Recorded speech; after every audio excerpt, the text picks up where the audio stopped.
الأمجاد قد عظمت فللأمجاد بانيها ومن يسعى قري تليفونka oo dami شون waa khabiir arrimaha kala iibsiga kaliyaha suuqa madow wuxuu ogolaaday inuu nala baadi goobo suuqa xubnaha jidhka lagu kala iibsado ee Qaahira ma rabo in dad kale ay dhibaateeyaan ana qaldamay gabar kale inay qaldanto ma rabi taasina waa dhibaato وفيرسه وجدها لا حول ولا قوة إلا بالله. I was going to the police station. waxaan rabay inaan booliska u tago laakiin waxa la ii sheegay haddaan dacweeyo in anigana la xiri karo wuxuu sheegay in qaar badan lacagta la siin kaliyahooda marka lagala baxo I give them their money other people waan siiyaa lacagtoodu aniga laakiin qaar baan waxba siin marka la gala kadib about 40% of It's a very waa ganacsi khatara waa adigoo ku qamaaraya noloshaada. السلام عليكم ورحمة الله وبركاته. الله يدين بركة كسر هذا جنال كدر مديد ولا لا خالق أمير الباجوكتان ما شاء الله. طبعا فيديو لما بري سدح بري كهر عن سو قريي جنال كان سيدا سو كلنا وغيران أديك بالكهر كبحي أسوأ كله وأن كجاه هلاي أم هذا نمسو كذي وكنا إيوان كاسي ماركتان إيوان كوحكو خوران وامدك وجهراء كان كهلايا وفيرسو كليدي سأيو إبسدي ونا نافوي وويل سوماليات كليدا انتو إيبسدي مصر أيو جوغي كدينو نافو وحو إسدهايي كليدان إيبسو كدبنا يوروب كسوغل يربو سوغل طبعا لكن محا كراعي وحا كراعي مرأة مركي كليدي كلاب بحين أي وحي أغسو التاقين قشنكي إيو فاشريهي إيو عربدي قيب كاميد إيو أدون أغسو التاقين مركاسا انفكشن انت ماشي قادي أيو بريرس نقضي ويلكي سوماليات وحان كهدلي بيلكهور نعم واكاسا هلكن بيلكهور أيو أها أيان كهدلي هلكن haddaan janalka gudihiisa galna marka waxaan arkaynaa ikaadi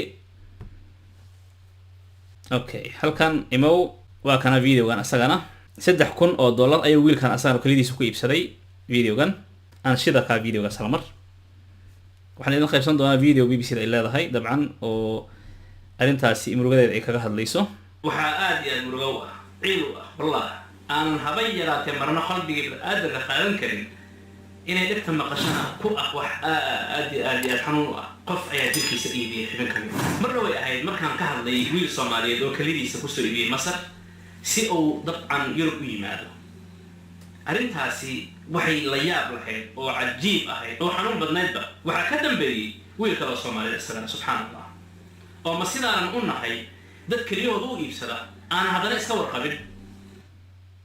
okay videogaasi 2 maalmood ka hor ayuu janalka ka baxay asagana kii bilka hor ahaa kana 2 maalmood ka hor waa dad dabcan Soomaaliyeed indhahiga aan saaray xaladoodana aan arkay aniga kalidii meeshii laga dilaaciyay meeshii laga tolay wixii la midka ah dhamaan aniga aan arkay kan u fiirsada BBC-da hadda soo qaadatay oo ka hadlaysa gabar Soomaaliyeed hibela dhaho oo kalida iibsatay laakiin lagu booday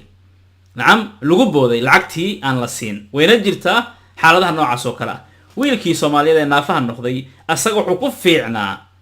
ku fiicnaa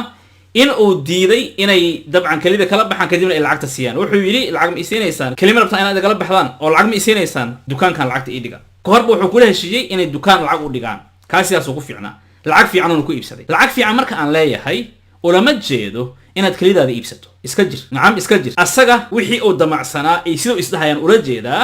ayuu lacag fiican ku iibsaday kaasan ula jeedaa laakiin marna lacag fiican ma ahan xibin jirkaaba kamid ah inaad iibsato oo aan la ogeyn ma naafaad noqonaysaa sidii saas oo kale ma noolaanaysaa dada ku dhinta nacam qaliinka eeriyooyinkaasi iyo waliba dhaqaatiirtan sharci darrada ah ee tuugada heed dhumanaya imisa ku dhimata imisa ku naafowda wiilka Soomaaliyeed ku naafoway waa dadaanan garanayn bes la baray sida loo jeexo loo bixiyay wixii la midka tolliinka ay toleen marka uu Jarmalka yimid wiilkaasi dhaqaatiirtu way yaabeen holan igu yimid wiilkaasi waa hore waa aan holan degan ayuu igu yimid waad yaabaysaa say u toleen xataa macnaha wax macquul ma ahan barbarad xataa lama dhihi karo waa xaasidnimo say u toleen marka videogan BBC-da aan shido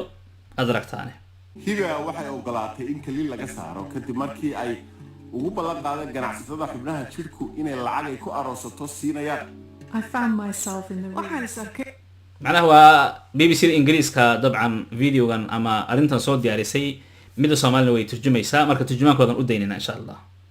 anigoo qolka jiifa markii la qalay kadib waan qayliyay dhaawac weyn ayaa iga muuqday waxaan moodayay inuusan dhabarkayga ahayn oo calooshayda ka muuqdo dhaawaca waan baqay oo waxaan ku qayliyay tani waa khalad waad i khiyaanteen wrong. You cheated me.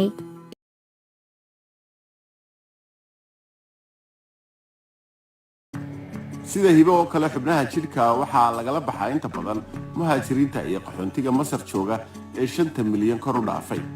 waa dad nugul waayo shaqo looma ogola masar 2010 ayaa xubnaha jidhka in la iibiyo laga mamnuucay ogaadan arrintan waxay aad iyo aad uga jirtaa masar aad iyo aad inta aan maqlay oo Soomaali ah kaliya lagala baxo waxa ugu badan aan maqlay waa masar sidaa darteed aan Soomaali meel bay joogaan qaylad dheer waxaan ku leeyahay walaal iska jir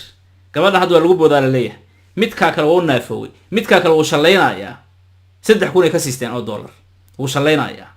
kii kale naafoway ba asaga tan waa lagu booday inta lagala baxay waad arki doontaan meeshii laga taray iyo sayta laakiin weli suuqa badan ayaa socda iyadoo caafimaadkana la eegaynin waa ganacsi khatara waa adigoo ku qamaaraya noloshaada waxaa laga yaabaa inaad horo dhimo lahayd amaba aad gaadi lahayd waxaanay tahay in aadan qof ka seejin sanado uu noolaan lahaa Sean waa khabiir arrimaha kala iibsiga kaliyaha suuqa madow wuxuu ogolaaday inuu nala baadi goobo suuqa xubnaha jidhka lagu kala iibsado ee Qaahira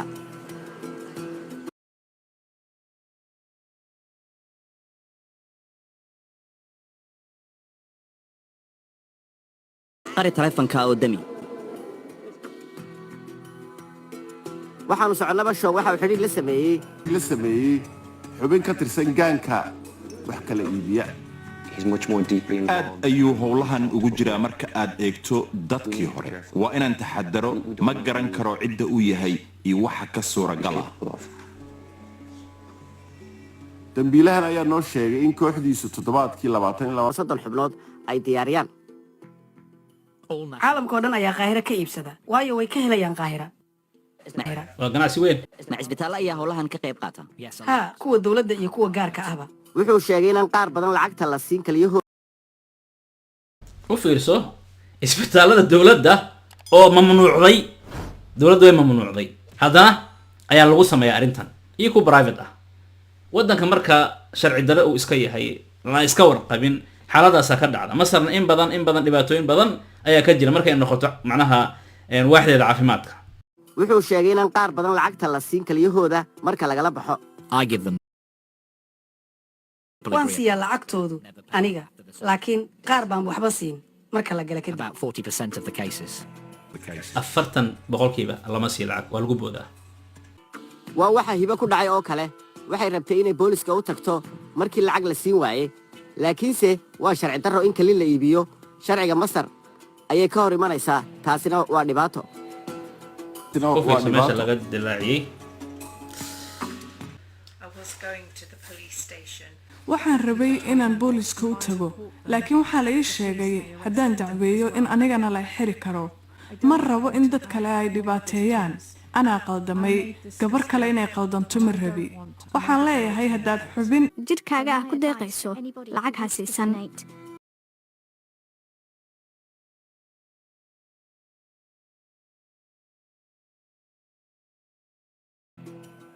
dawladda Masar ayaa sheegtay inaan la xukumi doonin dadka dacwada soo gudbiya isla markaana ay khadka telefoonka ee gaarka soo marin karaan dawladdu waxay kor u qaaday inay ciqaabta kuwa xubnaha ka ganacsada iyadoo xabsi daayin lagu xukumi doono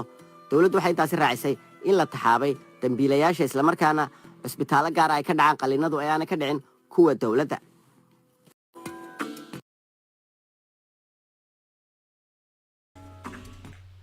Allahu akbar Allahu akbar u fiirso dilaaca u fiirso ilaahay baan kugu dhaashay la ilaaha illa anta bal hal aan weyneeyo hal mar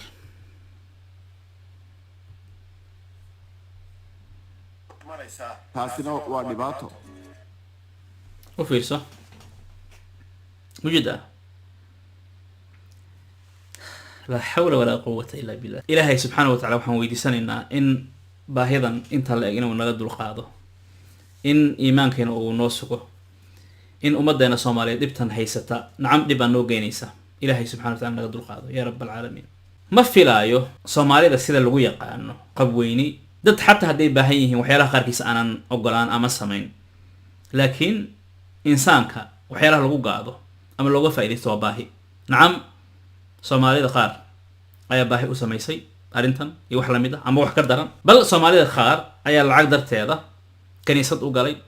ama u gaaloobay lacag darteeda soomaalida qaar ayagoo gaalo ahayn baybalada af soomaali ku turjumay nacam lacag darteeda ninaan la kulmay xasuustaa dadkii horay oo oday ah wuxuu yidhi intaas ayaana naga ballan qaaday oo lacag ah haddaan baybalka turjunno markaasuu yidhi 2 sano kaamil ah ayaan u fadhinay inaan turjunno ani dhowr kale wiil gaal ma aanan ahayn kaliya lacagta macnaha ummadda in la sumeeyo gaalnimo iyo shaydaannimo iyo edab dare iyo diinteedii dhaqankeeda lala dagaalamo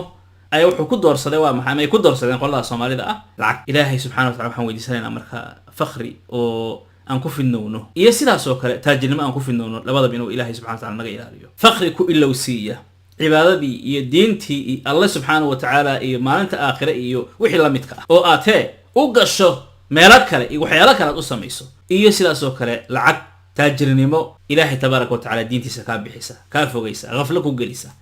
inta waxa laga duceysto ولكن الصوماليين waxa saa u galaya arinta haysata ku sameynaya wax kale ma aha xaqiiqatan waa oo kaliya gaajada ilaahay tabaaraka wa ta'ala waxa weydiisanaynaa subxaanahu wa ta'ala inuu ummadeena sidan u dhaamo oo ilaahay u naxariisto ummadeena cadowgan dhufayska noogu jira oo habeen iyo maalin bana raadinaya sida ummadeena